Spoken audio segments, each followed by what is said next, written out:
Steiner suspendió los trabajos rituales y comenzó a partir de 1914 lo que llaman la etapa antroposófica, en la cual toda la ciencia oculta fue de alguna manera vertida a aspectos de la vida práctica, es decir, a distintos ámbitos de la vida cotidiana, la educación de los niños, la alimentación, la agricultura, la cultura, el arte, en fin, tocó muchísimos ámbitos de la vida cotidiana, intentando espiritualizar el conocimiento, ¿no? Es decir, que el ser humano dio la opción. Steiner tenía el encargo, en realidad lo que le correspondió, el trabajo de Steiner fue crear realmente y desarrollar una ciencia espiritual de aplicación práctica, ¿vale? Para que el ser humano tuviera la posibilidad de espiritualizar su vida cotidiana. Mientras que los Rosacruces de Max Heindel iniciaban un trabajo a un nivel, digamos, un poco más interno, de curación de los planos etéricos. En el año 1920 se construye este templo, el templo de Monteclesia, que curiosamente, ya la veréis, os he hablado de que el templo de Steiner tenía dos cúpulas, una de 7 columnas y una de 12. Este templo tiene 12 lados. Tiene 12 lados y cada uno de los lados está consagrado, o sea, está dedicado a una de las constelaciones zodiacales. Este es el templo de probacionistas de la fraternidad de Max Heindel, ¿no? Desde los cuales se hacen todo el trabajo de curación espiritual,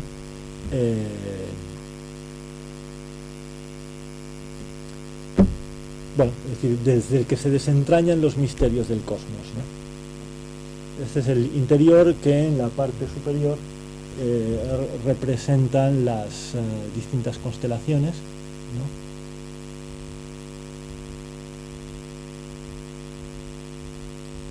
Bueno, y ahí. Aquí tengo una fotografía, perdonad que vaya así a toda castaña, pero es que si no. ¿Veis esta fotografía? ¿Veis la cruz blanca que os he enseñado antes? Como cuando la plantaron. Esto es el flash, las fotos son malísimas, el fotógrafo soy yo, ¿no? Y bueno, es decir, era un cuadro que había en un pequeño museo que hay en la sede central de Oceanside, en California. Bien, total, que la cúpula de 12 lados, ¿no? De 12 columnas de Steiner apareció en California. Es decir, y se continuó ahí un trabajo que de alguna manera se separó. Mientras Steiner suspendía todos sus trabajos rituales para poder trabajar la educación, sobre todo la educación de la humanidad, Max Heindel trabajaba en planos sutiles la curación de los planos etéricos y astrales de la humanidad.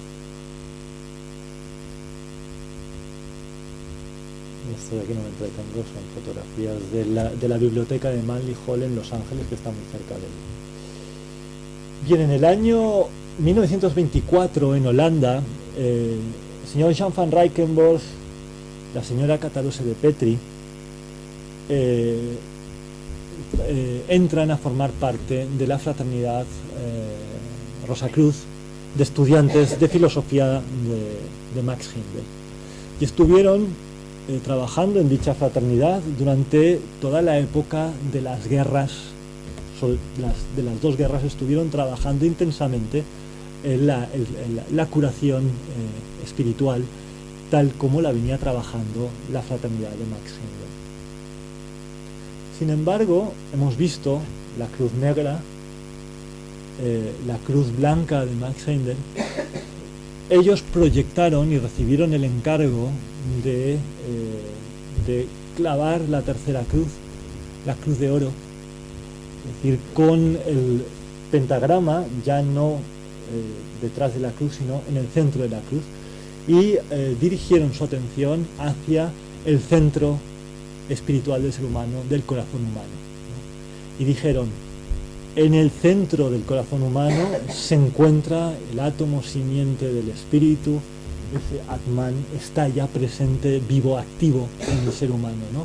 Despertarlo es nuestra misión, y vivir a partir de la fuerza de ese átomo simiente, ¿no? De ese átomo chispa de espíritu, y transformar todo el centenario humano. Es de alguna manera la misión que ellos se propusieron. ¿Y qué encargo recibieron ellos? La de fundar ya no un centro, ya no un templo de curación, sino de fundar muchos centros, muchos templos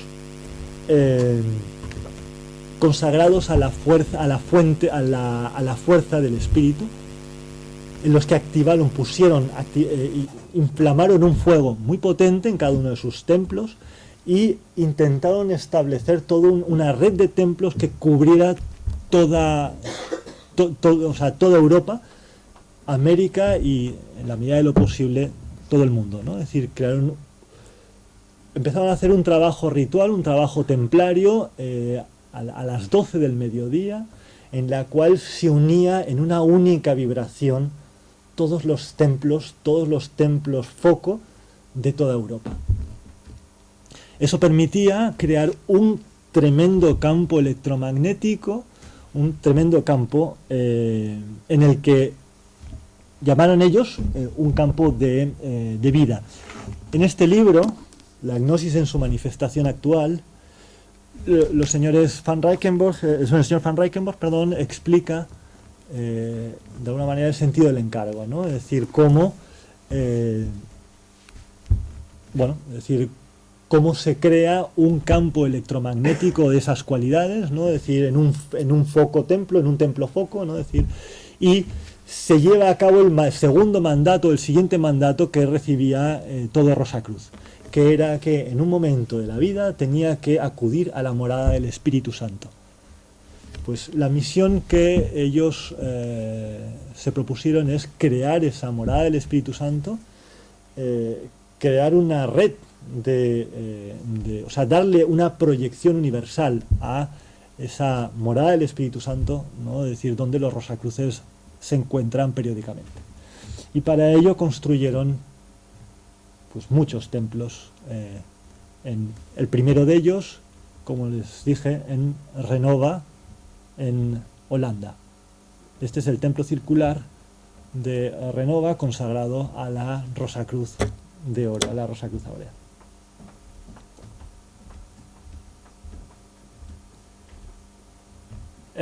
Este de aquí es el templo de Suiza, este también está en Holanda, se Renova, este está en Alemania, Centro Christian Rosenkreuz Heim.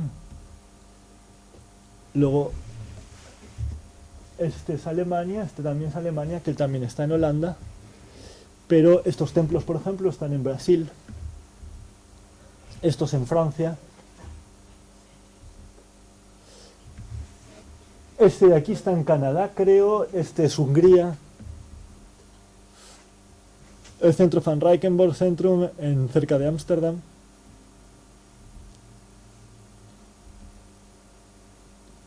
Este es el gran templo de Co, en el foyer Catarose de Petri, consagrado a la Señora de Petri, el símbolo de la Gran Maestra. Pero en el año 1935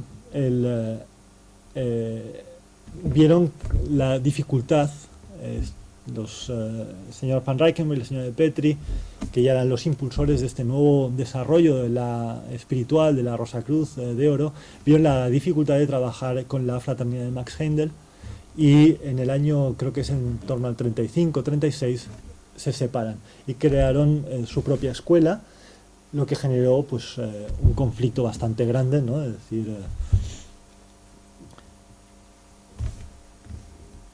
uno de los nombres que acariciaron y que utilizaron en un determinado momento para este nuevo impulso que ellos sentían que estaban encargados de llevar a cabo fue el de orden maniquea.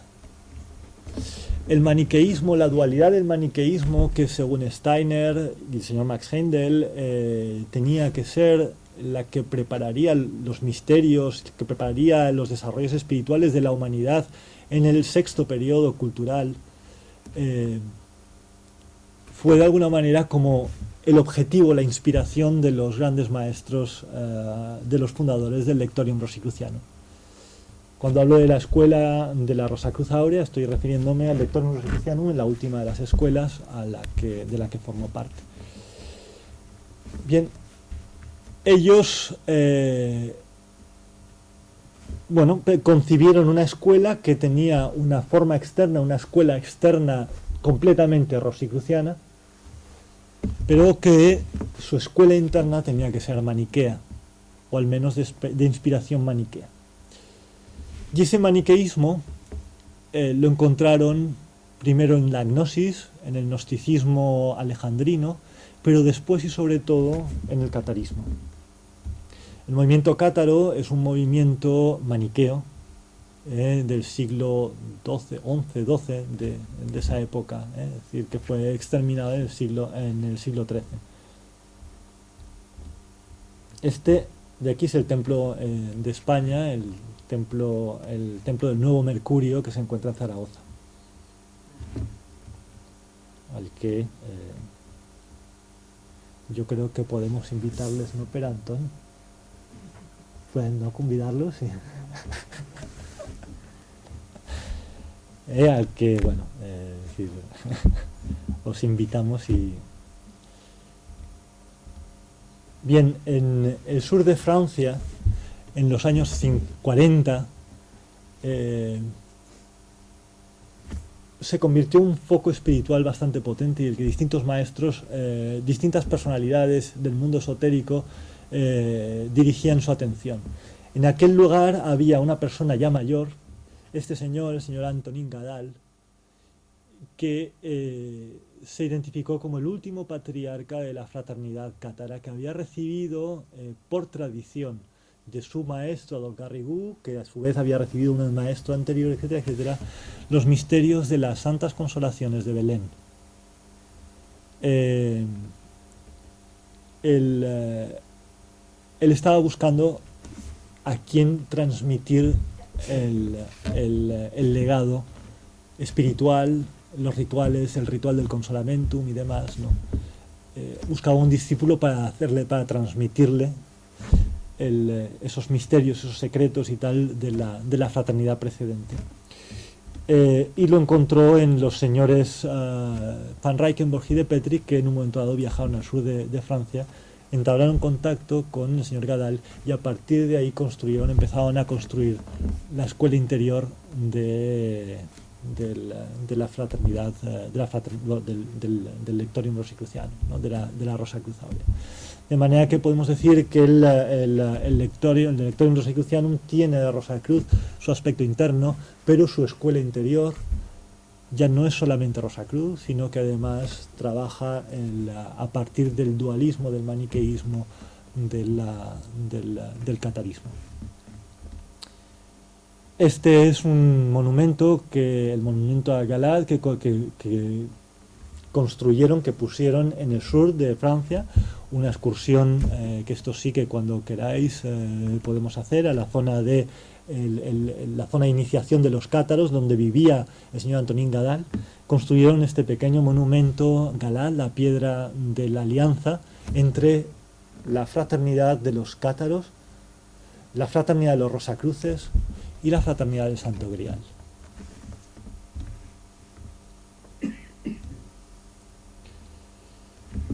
Bien, esto es a grandes rasgos, y bueno, y como ha salido, porque la verdad que estas eran las notas que tenía preparadas.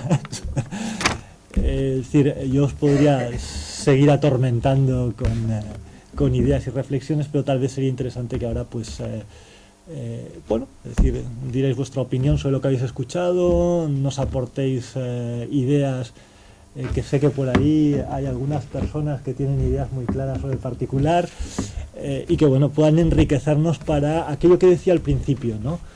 Tenemos que comprender que ha llegado el momento de que formamos parte de un mismo cuerpo espiritual, ¿no? De un mismo impulso espiritual, que somos diferentes órganos tal vez, ¿no? Los que estamos trabajando, realizando distintos trabajos, es decir, a partir de nuestras propias escuelas, que obviamente tenemos que hacer el trabajo y hacerlo, consagrarnos al trabajo de nuestra propia escuela, pero tenemos que ver a los demás como otros órganos, ¿no? Es decir, del mismo cuerpo vivo, del mismo impulso espiritual, ¿no?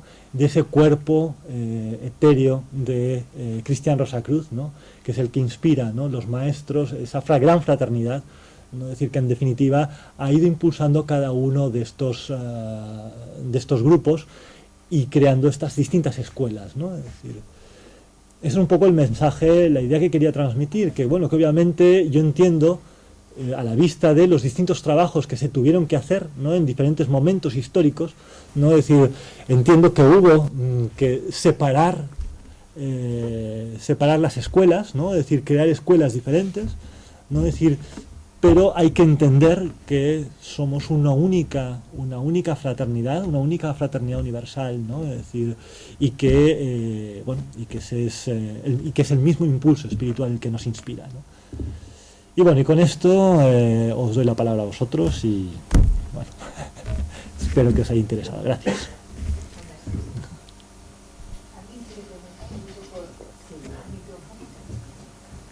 Yo os paso el micrófono, o hay un micrófono. El negro.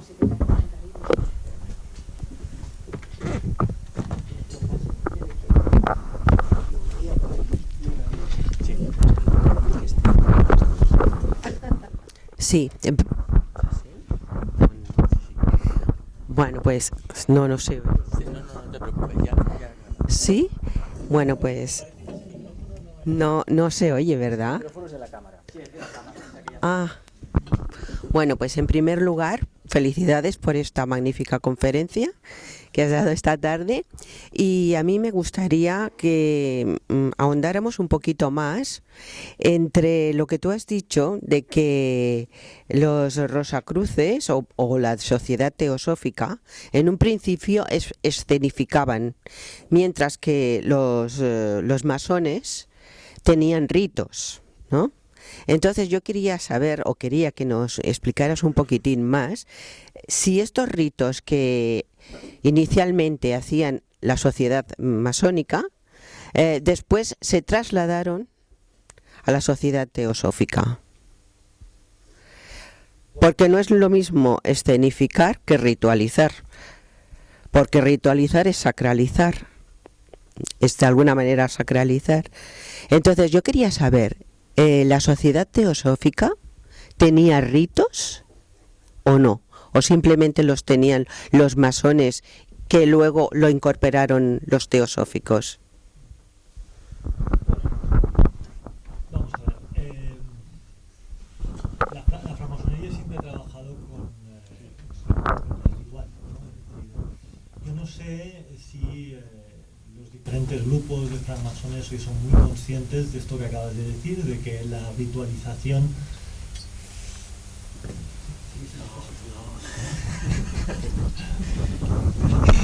no sé si los francmasones son muy conscientes del carácter sagrado que tiene todo rito. Bueno, la cuestión es que la francmasonería es la depositaria de unos rituales muy, muy antiguos, con un incalculable valor.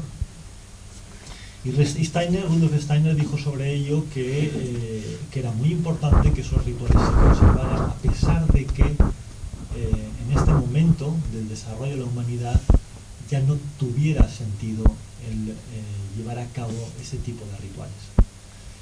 Sabéis que en la antigüedad los antiguos misterios eran escenificaciones de dramas, de hecho de misterios.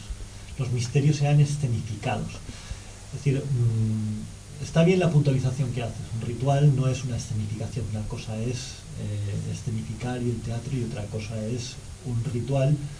Lo que sucede es que en el ritual sí que hay una cierta escenificación del misterio, pero obviamente es el contenido de la escenificación, de lo que se realiza del ritual, lo que hace que lo que sacraliza, ¿no? Es decir, Bueno, probablemente este haya sido uno de los puntos de conflicto de Steiner con las autoridades teosóficas del momento. La sociedad teosófica entonces no se trabajaba con rituales, de hecho se trabajaba a partir sobre todo del estudio, de la reflexión, de la meditación, etc. Y Steiner también, la antroposofía también trabaja en esa dirección. Lo que sucede es que para la antroposofía tenía mucho valor el aspecto, el aspecto artístico. Por tanto, si se podía incorporar el elemento artístico en todo ese trabajo, se estaba complementando, ¿no?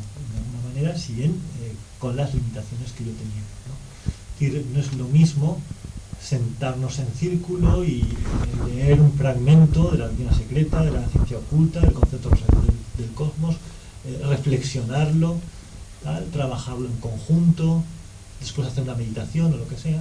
No es lo mismo que el colocarte en una sala que te traslada en todos los sentidos a la Atlántida y tienes la experiencia de tal. Es decir, obviamente la impresión psíquica, ¿no?, en el alma es mucho más profunda. Y de hecho recoge una tradición muy antigua. En los misterios de Eleusis lo que se escenificaba era el camino del alma por el más allá, para que después, tras la muerte, el difunto conociera los caminos del Hades que le iban a conducir a la isla de los bienaventurados. O lo mismo que aparecía en las tumbas del Valle de los Reyes en Egipto.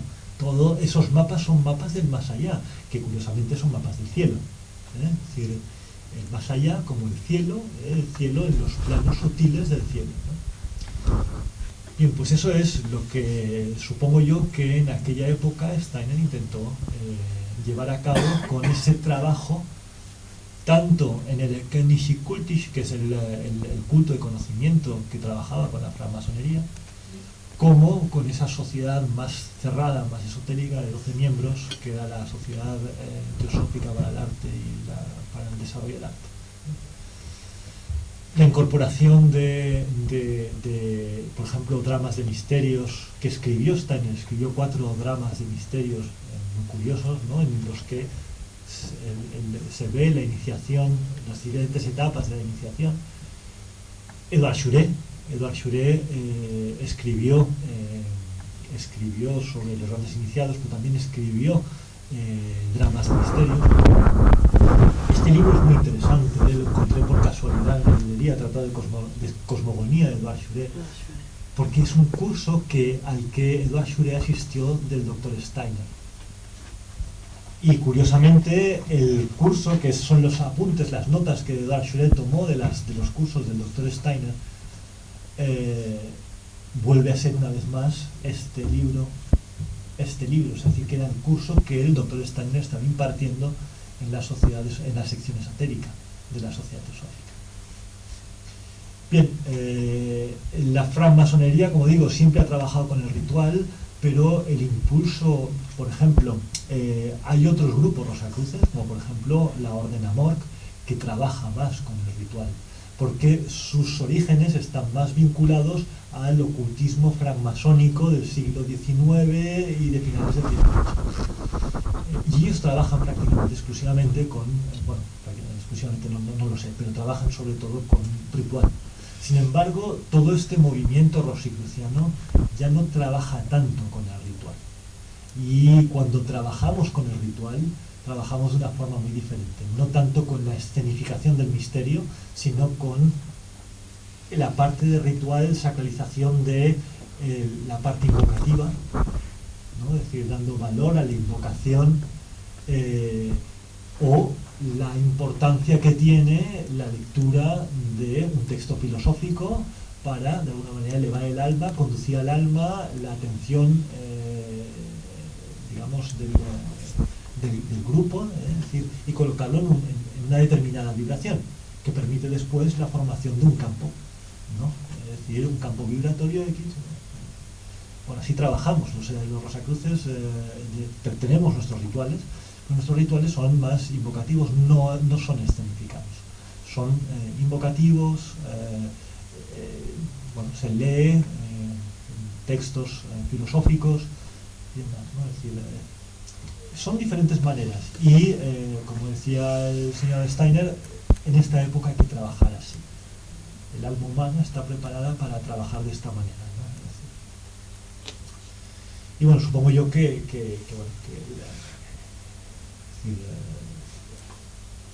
como nada se pierde, más tarde o más temprano de esos rituales sería interesante rescatarlos, recuperarlos y conocerlos en profundidad. Bien, señora. No, yo simplemente estaba aplaudiéndole.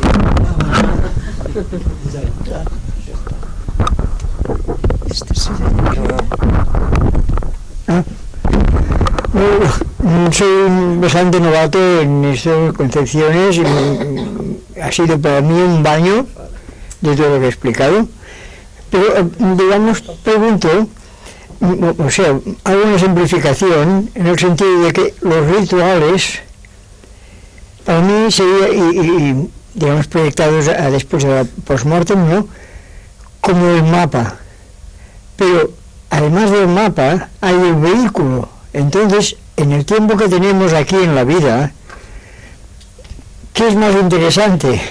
¿Actuar sobre el vehículo para hacerlo fuerte para que pueda viajar bien y conocer los mapas, o cómo distribuir el tiempo en una cosa u otra, porque el tiempo es limitado? Y además yo soy bastante distraído y no sé, y pierdo el tiempo a lo tonto, ¿no? Bueno, muchas gracias. Bueno, todos lo perdemos el tiempo. Yo también soy maestro en eso. Bien,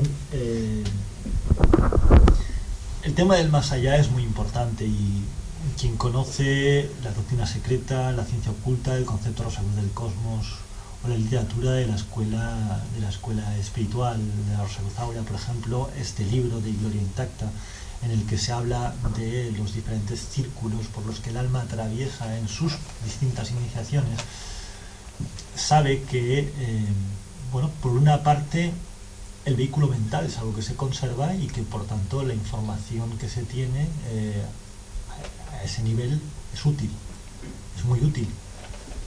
Es decir, en vano se decía, ¿no? Es decir, uno de los aspectos más importantes es la educación espiritual. El estudio, decía el señor Max Heindel, como primera fase de la formación de Rosacruz era el estudio de la ciencia oculta, el conocimiento del más allá, ¿no?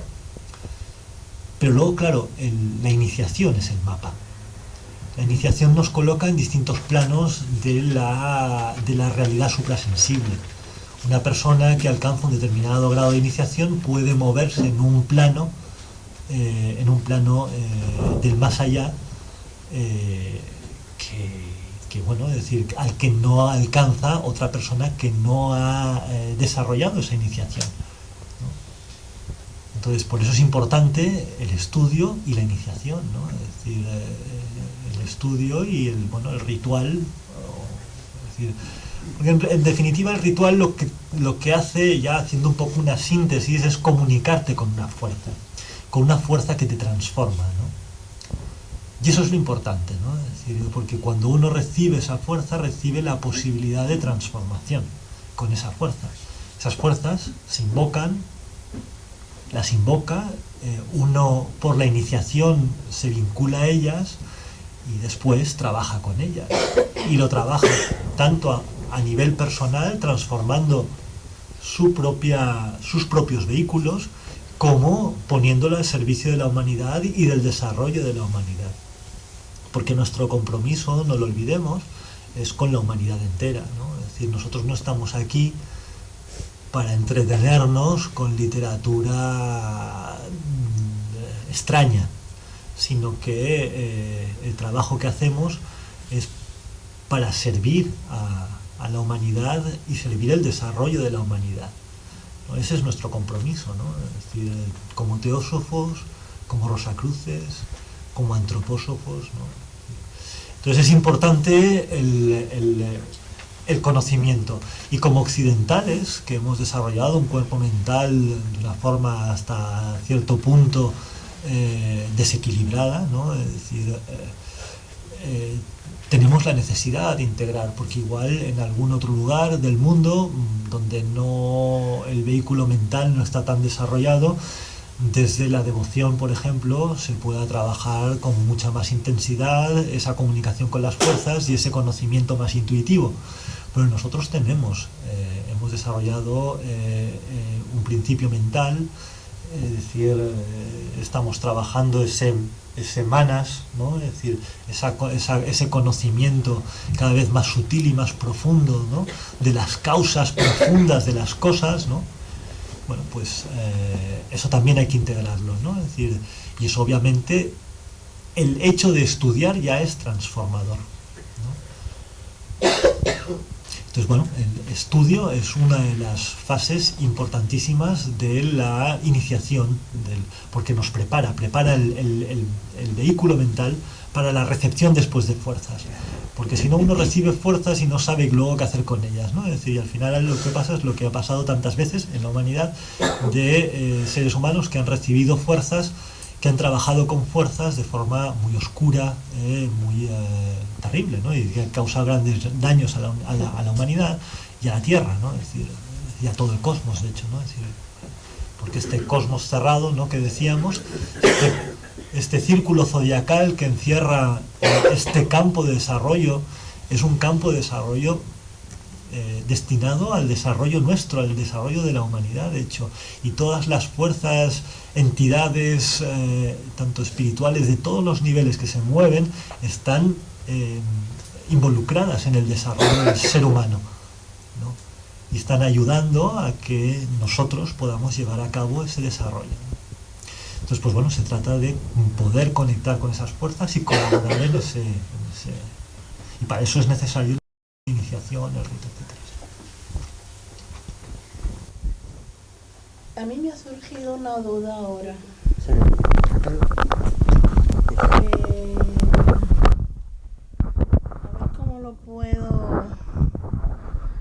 A mí me ha surgido una duda ahora, a ver cómo la puedo engranar.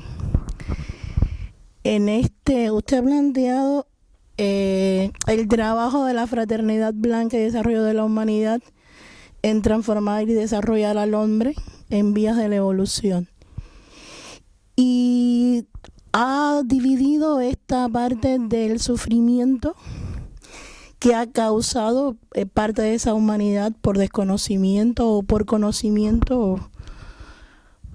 Ahora, yo me pregunto y le pregunto además, en este viaje triangular de teoría de la teosofía, de práctica del rosacrucismo y de simbolismo de la masonería o francmasonería, en esta cruz viva, dorada, del hombre vertical y la mujer horizontal en su corazón cristalizado para poder desarrollar los vehículos. El sufrimiento no es la puerta que hace trascender al humano, o sea, no ha sido necesario que el hombre haya sufrido para poder despertar. Un ejemplo yo le puedo plantear, que es que me ha surgido como duda, de que, por ejemplo, están los testimonios de los sobrevivientes de los campos de concentración. O sea, cómo estas personas han sido capaces de dar salto o que la humanidad pueda saltar. No sé si me explico lo que quiero, la duda que me ha surgido ahora con lo del sufrimiento. No es que sea necesario sufrir, pero no es el sufrimiento quizás la puerta a todo este desarrollo, a todo este despertar. De hecho, usted planteaba que habían dos templos. No sé, pero aquí tomé la nota del templo rojo y el templo azul, y a mí me surgió en la mente, mi padre es azul, mi madre es roja y yo soy violeta. No, en las cosas que yo voy oyendo y voy anotando que me van moviendo. Entonces, sí, hay un trabajo muy fuerte en la evolución planetaria de la fraternidad blanca, de la gran fraternidad blanca. Pero mi pregunta entonces precisa es eso: ¿es o no el sufrimiento la puerta que ha provocado que el hombre avance? que no es que sea necesario sufrir, pero es que nadie despierta de una fiesta, de algo alegre, sino el hombre logra mutar cuando pasa un gran dolor. Hay un ejemplo, por ejemplo, otro ejemplo de Vincent Van Gogh, cómo él desarrolla su gran obra. Si hubiese estado en el manicomio, hubiese podido desarrollar esa obra tan grande.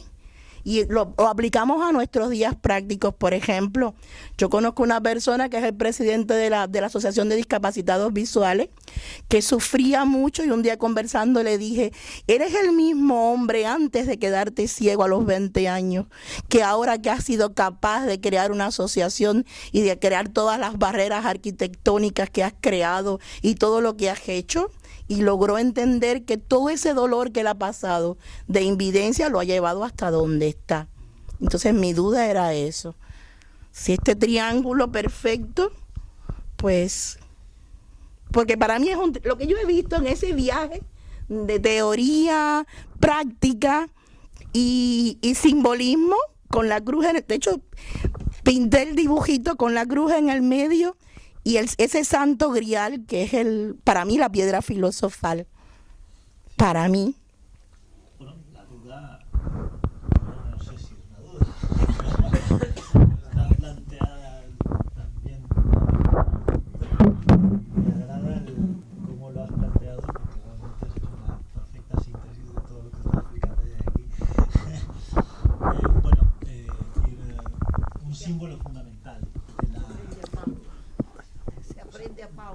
Sí, un símbolo, claro, es decir, Rosa Cruz plantea el tema de la cruz como, como un elemento fundamental, ¿no? de la iniciación. Está claro que el ser humano en un momento dado tiene que hacer el mismo sacrificio de cruz, ¿no? Es decir, y rendir hasta la última gota de sangre, ¿no? Al servicio de la humanidad, al servicio del gran ideal espiritual, ¿no? Esa entonces es la piedra filosofal, el servicio a través del sacrificio por la humanidad. Claro, lo que pasa es que sufrimiento, sacrificio y tal tienen para nosotros unas connotaciones muy duras, ¿no? Es decir, nos imaginamos arrastrando la cruz. De hecho, es decir, el sacrificio del Gólgota, del Cristo en el Gólgota, pues bueno, se puede interpretar como realmente, la glorificación del Cristo tiene lugar cuando Él es colgado en la cruz y Él derrama su sangre allá, ¿no? Y ese símbolo esotérico tan profundo, ¿no? En la que la tierra, de alguna manera, como decía el doctor Steiner, ¿no? Es decir, la tierra de alguna manera recibe al Cristo solar, ¿no? A través de la cruz. Pues bueno, hay algún imbécil por ahí que ha hecho alguna película sangrienta y demás que dice, bueno, se ha entendido, es decir, se ha entendido de una manera, digamos, muy superficial, ¿no? Es decir, ese sacrificio es el sacrificio que todo hombre tiene que hacer, ¿no? Es decir, el sacrificio de la cruz, que es, es decir, la cruz implica el detener, digamos, el estar clavado, ¿no? Es decir, el estar estático, ¿no? Es decir, para permitir que toda esa fuerza del Cristo solar encarne y se manifieste, ¿no? Y derramar la sangre, ¿no? Es decir, eso en realidad no tiene en principio nada de doloroso, sino todo lo contrario, es una gran alegría poder hacerlo.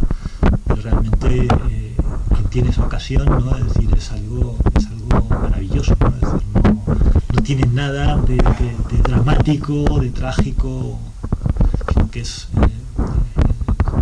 ese sacrificio es el que tiene que hacer todo ser humano. Por eso a la cruz va siempre acompañada la rosa, ¿no? La rosa es ese principio que se va desplegando alrededor y en el centro de la cruz, ¿no? Es decir, que se va abriendo, ¿no? La gran alegría de ver cómo el otro nace cuando la personalidad cuádruple se queda estática, ¿no? Es decir, se queda estática, se clava, es clavada en la cruz del sacrificio, de la entrega a la humanidad, ¿no? Sí, no sé, todos son símbolos así un poco, pero el gran ideal es ese, ¿no? Es decir, el gran sacrificio de la cruz es lo que posibilita el desarrollo de la rosa, ¿no? Es decir, de esa nueva alma, ¿no? Es decir, cuando de alguna manera la personalidad acalla, ¿no? Y deja que la rosa se despliegue, ¿no? Es decir, ese acallarse, esa quietud en la observación, saber cómo esa rosa se manifiesta y de alguna manera irradia su perfume, ¿no? Es decir, este es. Pero eso es en la forma, eso es en la forma simbólica, pero realmente en la realidad o en la vida práctica sería la lucha interna del individuo de ese bien por ese mal constante para ser mejores desde uno adentro, ¿no? Para irradiar hacia afuera, hacia el exterior. Claro. Si cada hombre es mejor formándose, pues el aporte a la humanidad realmente. Claro, lo que tiene que manifestarse es Man, que es el uno, el principio espiritual, ¿no? Y ese solo puede manifestarse cuando los principios inferiores se ponen a su servicio. De hecho, es decir, está explicado así de forma simbólica, pero sí, la idea es esta, ¿no? Es decir, servir al desarrollo del espíritu de nosotros. Pero lo que ello comporta, puede tener pues, un invidente, como usted decía, pues, bueno, construyendo un hospital y demás, bueno, eso también depende, ¿no? De la medida de que ese trabajo pues bueno, sirva a ese desarrollo, ¿no? Ahí cada uno, es decir, en el plano práctico sabe cada uno qué es lo que tiene que hacer. Cuando esa voz del alma se escucha y se escucha con fuerza, uno sabe dónde tiene que ir, porque si no, si se pregunta es que no escucha, no escucha otra cosa. Gracias, muchas. Si hay alguien que quiere preguntar algo, yo Por detrás están muy callados. como quiera. Yo tengo una cosa para preguntar también, pero Sí, pregunte, Vale. Bueno, son muy tímidos. sí, un poco relacionado, ahora como un inciso, a lo que quería preguntar es que hay el Cristo crucificado, pero hay el Cristo resucitado. Hay el Cristo resucitado, o sea que es el bien y el mal, es el dualismo este que Steiner parece que dice que es el futuro, ¿no? Y se hace mucho, cuando sufrimos se hace mucho hincapié en que el sufrimiento va muy bien, claro, pero en la vida hay el placer, hay el resucitado, el vencedor de la muerte. Bueno, yo quería preguntar, en cuanto a lo que ha dicho del dualismo cátaro, ¿cómo lo formulan? Porque, claro, hay un principio de bien y un principio de mal. Si hay estos dos principios, lo más práctico sería que subieran al ring a ver quién gana, pero normalmente se gana mal. Porque entonces, claro, ¿y cómo subsisten? ¿Cómo es que se conviven el bien y el mal? Y esto no... Los cátaros como... Los cátaros.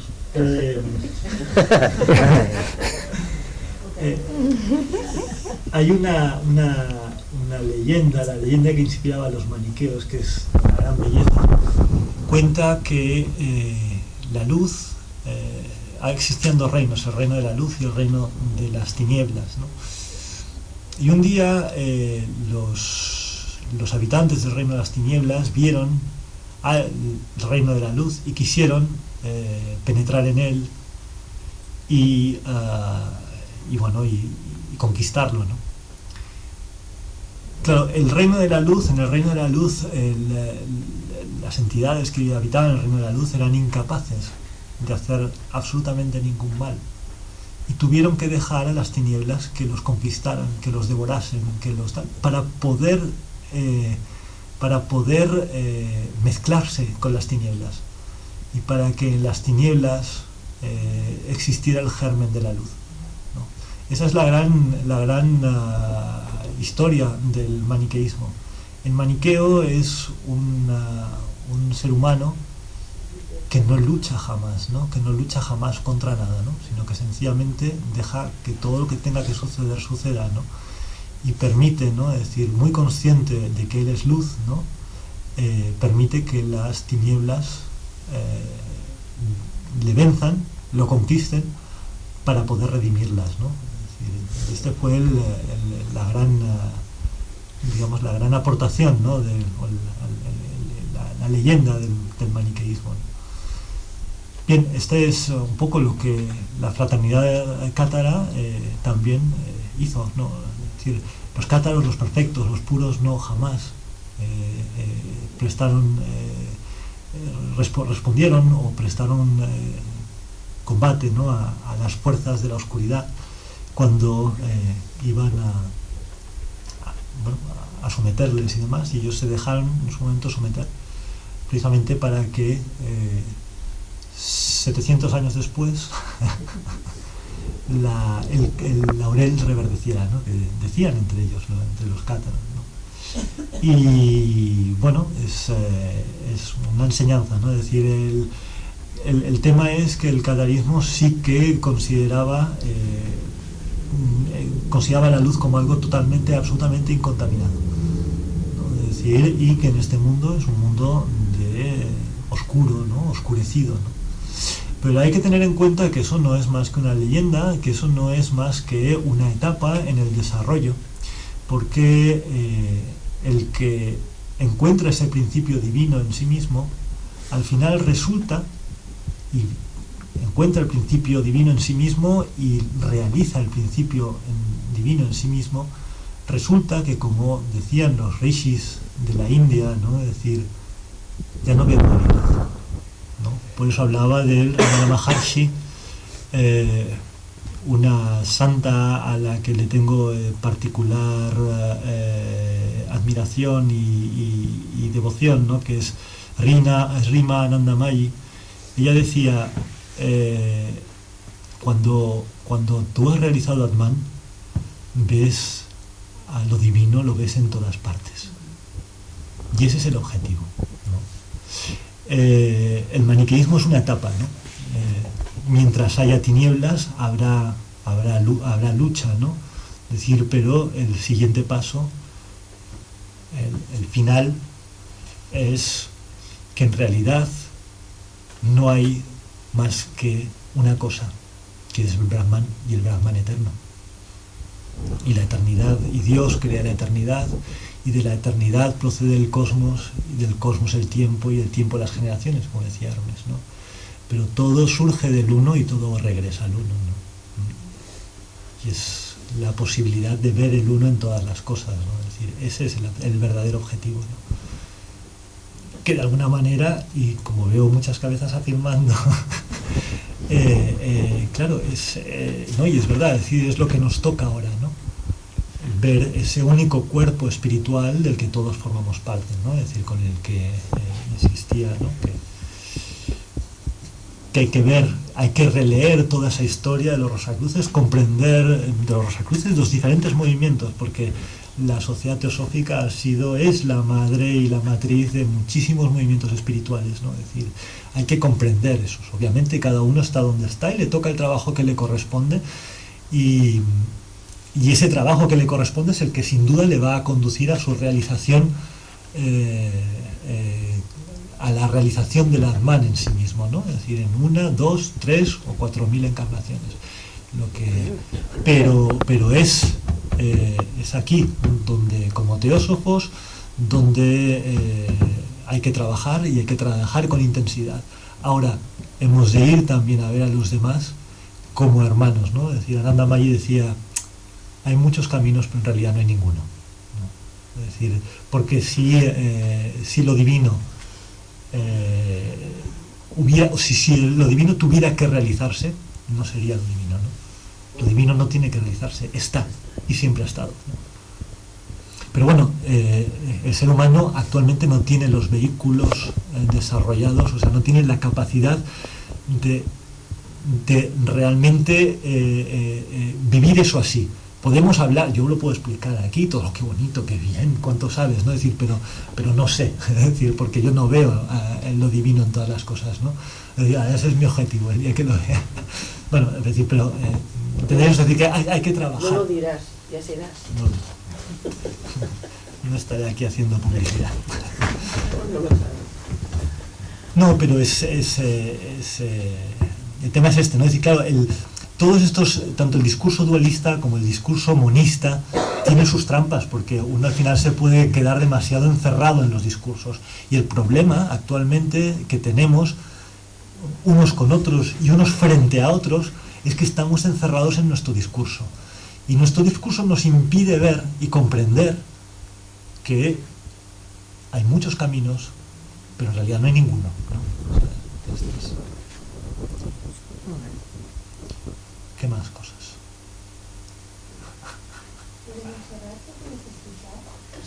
La de Montserrat. ¿Qué? Ah, sí, perdón. ¿Quién me está en el programa?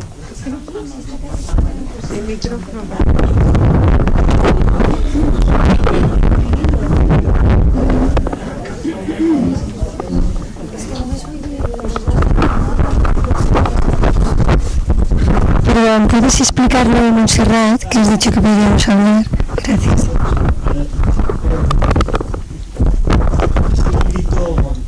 Ese librito de las conferencias de Neuchâtel, en las que se explica la personalidad de Cristian Rosacruz, y sobre todo, bueno, hay una en la que se explica la encarnación precedente a Cristian Rosacruz. Bueno, esto se ha muerto ya, ¿no? No, se vuelve a sentar. ¿Sí?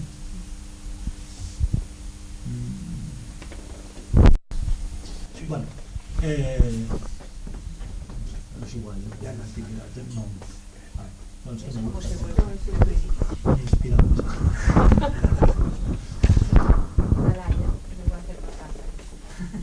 Bueno,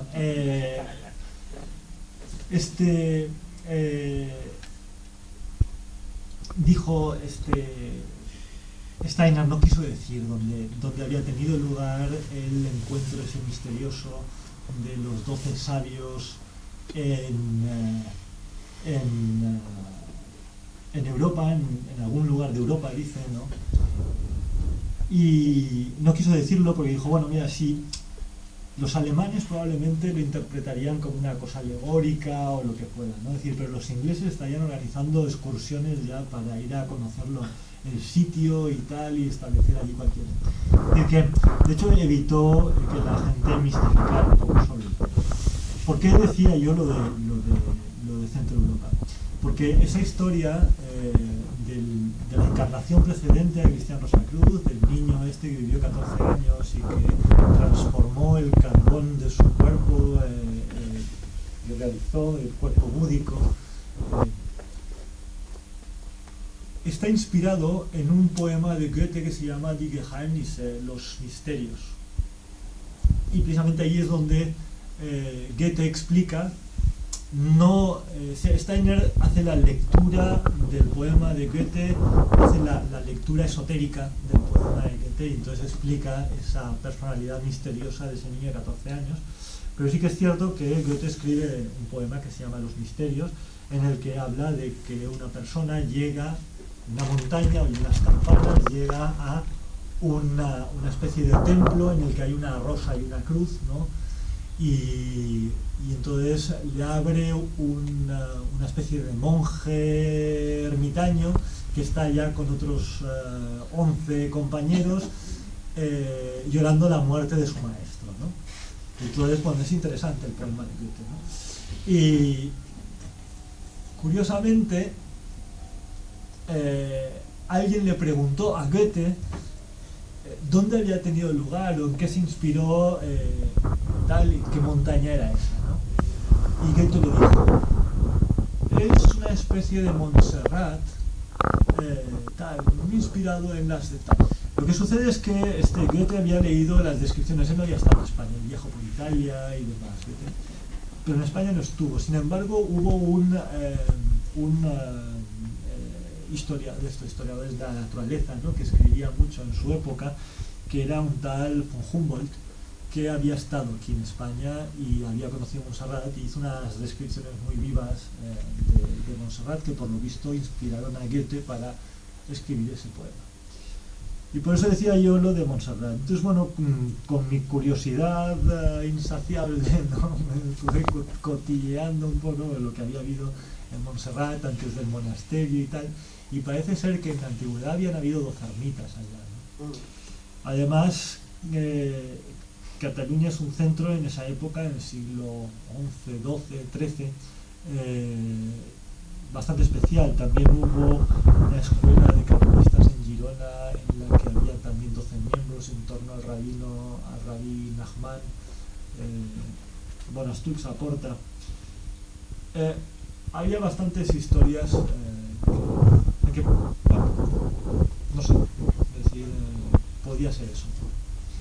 Por eso comenté lo de Montserrat un poco para que me hicierais la pregunta. Pero sí, él lo deja así como muy misterioso y bueno, es decir, cuando uno va desentrañando misterios y tal, ¿no? Leyendo y leyendo, pues encuentra explicaciones curiosas como esta. Bueno, yo me gustaría decir una cosa. Chrétien de Troyes, que fue un poeta medieval, hablaba de una montaña que se llamaba Montsalvat. Montsalvat era el lugar donde estaba el castillo del Grial. Por derivación del nombre, Montsalvat fue Montserrat. Bueno, ellos lo interpretaron como Montserrat. Y quería decir una cosa, un dato curioso. En la Enciclopedia Británica de 1919 se dice que Montserrat era el castillo del Grial, ¿no? Y después, bueno, incluso en el año 45, pues se desplazaron los alemanes allí para encontrar el Grial en Montserrat, precisamente, ¿no? Pero es un dato curioso, creo, ¿no? El que tú has dicho que si se supiera, pues sobre todo los británicos irían, pues bueno, en la Enciclopedia Británica ya figuraba Montsalvat o Montserrat como el castillo del Grial. Es una leyenda, desde luego. Pero bueno, creo que es interesante aclarar esto, ¿no? Mira, el nombre de Montsalvat es un nombre que aparece no en la obra de Chrétien de Troyes, sino en la obra de Wolfgang von Eichenbach, que es un caballero templario que escribió un segundo Parsifal inspirado precisamente en el de Chrétien de Troyes. Hay un libro muy interesante de Otto Rahn, un personaje bastante curioso, que precisamente conoció al señor Antonín Gadal, que decía que Montsalvat probablemente estaba relacionado con Montségur, el castillo de los cátaros en el sur de Francia, ahí cerca de la zona de Ariège y tal. Bien, aquí es interesante, ¿no? La historia el nacimiento de Cristián Rosacruz se ubica bastante en esta época. Lo que hay es en torno al siglo XII-XIII la encarnación, se produce un cambio muy importante en la cultura occidental, tan importante como el que se produjo en el siglo VI, V, VI antes de nuestra era. Sabéis que en el siglo V, VI antes de nuestra era aparece la filosofía, una cosa completamente nueva y extraña para la humanidad. Eso coincide con el desarrollo, sabéis que el yo mental, es decir, el yo mental se despliega también en tres aspectos, ¿no? Es decir, del alma, tres aspectos anímicos, ¿no? Uno es el alma sensible, otro es el alma racional y otro es el alma consciente. Y el alma consciente es lo que abre la puerta después a la posibilidad de realizar principios espirituales más elevados.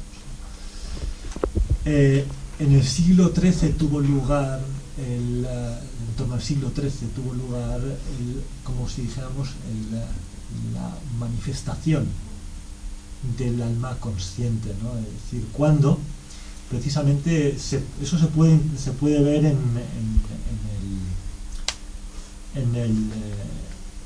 un poco en la filosofía de la época, o en la teología de la época, cuando los universales, que eran pensamientos divinos, se convierten en meros nombres y en puros conceptos, ¿no? Ahí hay como una especie como si del pensamiento divino se hubiera depositado en el alma humana, ¿no? Bueno, eso nos llevaría a una reflexión que podría dar mucho. No me voy a enrollar con el tema, pero sí es un momento tremendamente crítico ya del sufrimiento y demás, ¿no? Es decir, una profunda crisis en la humanidad que permite precisamente la encarnación o el desarrollo, digamos, a un nivel más popular del alma consciente, ¿no? La que nos permite hoy estar ahora reflexionando sobre estas cosas, ¿no? Es decir, es un periodo de oscurecimiento en el que se apagan los antiguos fuegos, las antiguas iniciaciones, lo poco que quedaba de las antiguas iniciaciones en Europa y en la parte del Próximo Oriente, es decir, en nuestro ámbito cultural. Se apagan esos fuegos, ¿no? Es decir, y aparece un nuevo ideal de desarrollo espiritual, que es el que de alguna manera encarna en la novela que detiene Troyes, la fraternidad del Grial. Si te fijas en la novela del Grial, en la leyenda del Grial, hay dos fraternidades: la de los caballeros de la mesa redonda y sus magos, damas. Las damas, hay una película muy bonita, la de las nieblas de Avalon, por ejemplo, ¿no? Es decir, de aquellas sacerdotisas antiguas que mantenían todavía algo de las antiguas cultos femeninos celtas, ¿no? Es decir, de los druidas Merlín, ¿no? Es decir, y los caballeros que van a la búsqueda del Grial, ¿no? Es decir, según Steiner, el misterio del Gólgota todavía no ha sido plenamente comprendido, pero hoy en día somos capaces, tenemos la capacidad de comprenderlo en toda su profundidad, ¿no? En aquella época empezó a desarrollarse el ideal espiritual, entonces esa segunda fraternidad, la del rey pescador, la dama del Grial y demás, es esa comunidad de almas puras que custodian una copa que recoge porque para Wolfgang von Eschenbach el Grial es una piedra celeste, ¿no? Los guardianes de esa energía, de esa fuerza, es una comunidad nueva, con un ideal nuevo de iniciación y desarrollo, ¿no? Es decir, una comunidad de almas vivas, ¿no? Es decir, que mantiene esa fuerza. Y ese es el ideal que inspiró pues, cátaros y demás. Y a la vez, pues bueno, asistimos en ese canto, de alguna manera, en esa leyenda, asistimos a una representación, una simbolización de la desaparición de los antiguos misterios. Ahora mismo, todo eso. Bueno, no sé, ¿hasta qué hora vamos a estar aquí? Porque vamos saltando del tema. ¿Tenéis alguna pregunta más o lo dejamos aquí? Si hacemos algunas preguntas nos podemos quedar toda la noche. No, yo digo alguna, la última. Claro, yo nomás digo una cosa. Tanto se habla del Santo Grial. ¿Existe realmente algo físico que represente el Santo Grial? Yo creo que no es algo físico. És que hi ha 3 grials. Pot haver tants com puguem imaginar. No, tants no. Tenim tanta d'imaginació creativa que ens en podem anar a no sé quants. Esto es un poco lo que hay para todo el gusto. Ya, claro, por eso digo que estamos aquí hasta las 12. Cuando uno entra en estas leyendas, igual que la leyenda de Cristian Rosacruz, que se lee todo lo que ha dado de sí, ¿no? Es decir, hay podemos decir que en cada siglo vemos un impulso espiritual distinto, una Rosacruz transformada desde el siglo XVII que aparece hasta el siglo XX-XXI, ¿no? En el que vivimos, ¿no? Es decir, pues encontramos una interpretación distinta, ¿no? Entonces, pues, bueno, es decir, cada cual que coge la que más le guste, ya está, ¿no? Cuando lo encontremos. cuando el planeta será sagrado, todavía no lo es. Cuando el eje esté totalmente perpendicular, se dice que entonces el planeta será planeta. Nos vamos a caer. Comenta tú.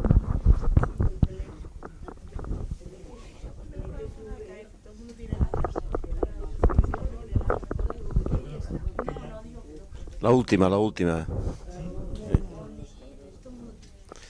Bueno, a mí me ha encantado todo cuanto has presentado, porque veo una armonía en todas las enseñanzas de las distintas escuelas y que de alguna manera eso hermana un poquitín toda la filosofía con distintos nombres, y esto es un hecho. Cuando habéis hablado pues de la rosa, nosotros de alguna manera le llamamos la cueva etérica del corazón. Has dicho, se halla en ese punto. En la cueva etérica del corazón está presente la realidad una, esa realidad una que, bueno, venga de paso, podríamos decir el Santo Grial, es aquello que el individuo tiene que encontrar, la realidad del ser. También has dicho en un principio la Sociedad Teosófica y Ramana Maharshi. Ramana Maharshi, su enseñanza es el silencio. La transmutación de todas nuestras energías se hacen en el silencio, porque hay que tener en cuenta que somos un conglomerado de energías positivas y negativas. Y es evidente que la energía que recibimos engorda todo lo que tenemos. Y si existen estos dos senderos, el del sufrimiento y el del conocimiento, creo que es importante a nuestro estado actual de consciencia seguir el del conocimiento, porque el del sufrimiento nos ha llevado a donde estamos.